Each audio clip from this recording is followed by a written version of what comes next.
Businesses across the country have all been affected to some extent by COVID-19. The hospitality sector in particular has been one of the hardest hit. I met with Newbridge publican and restaurateur Vivian Carrol to discuss how the pandemic has affected his businesses. It's been very tough.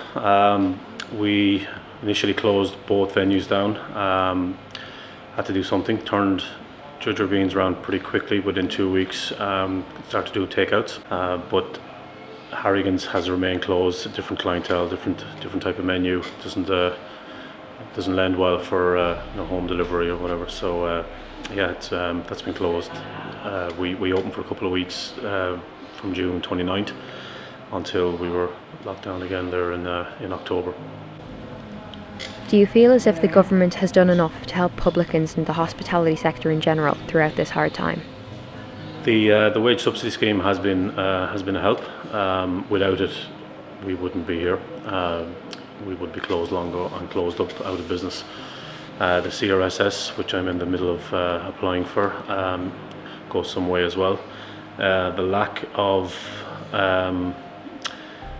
letting us know where things are going. There's no communication. It seems to be a bit all over the place, and it changes at depending on a drop of a hat. It seems to be able to, and we have no direction. We're hoping to be able to open for the 1st of December.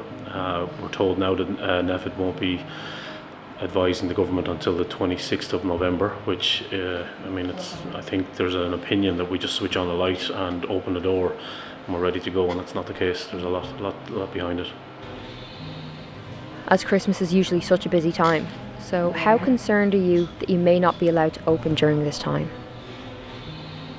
Very, at this stage. At the stage now where I'm just banking on being allowed to open and trying to get it in my head that I can't honestly face the fact that we may not be open, because that would be pretty devastating for not just myself but every publican in town and nationally, as far as I can see. Obviously, there was a brief period where you were allowed to reopen during the summer. How did you find implementing these guidelines into both of your bars when you were eventually allowed to reopen? I've been able, with the takeaway, I've been lucky that I haven't had stock issues, and from the other bar I was able to bring that stock up, and I would keep it very tight anyway, as far as my stock levels. But yeah, it's been very challenging to make sure that there isn't stock there that's going to go out of date. Absolutely, food is the big one. The first lockdown,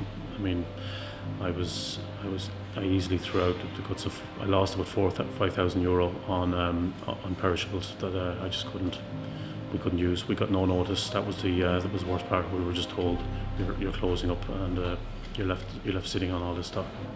Obviously, there was a brief period where you were allowed to reopen during the summer. How did you find implementing these guidelines into both of your bars when you were eventually allowed to reopen? It went. I'd like to think we ran it extremely well. It meant I was literally here. I was on the door myself as host for literally opening to close, ensuring we had the right contact tracing, and people were sanitising their hands. The masks only obviously came in the latter end of it, but that they were distanced correctly and that they didn't go over their times and whatever. And my final question to you is, how frustrated are you by the uncertainty of all of this? It goes beyond frustration, to be honest with you. It's you wake up every day and you're not sure whether you're going to be still able to do business. It's extremely worrying. It's extremely difficult for just to operate on a daily basis. Even now, the second lockdown has been a lot quieter than the first. There just seems to be a different customer sentiment out there, so that we're not as busy. We're just hanging on for and hoping that the 1st of December we'll be allowed to open. And have a big. My thing on it is, allow us to run our businesses. We're a very highly regulated business. Allow those that are operating correctly, allow us to operate, and if they break the rules, no warnings, just close down or a massive fine, and that's enough to output someone. Unfortunately, no one knows how much longer this situation is going to continue on for. But all we can do is stay positive and remain hopeful.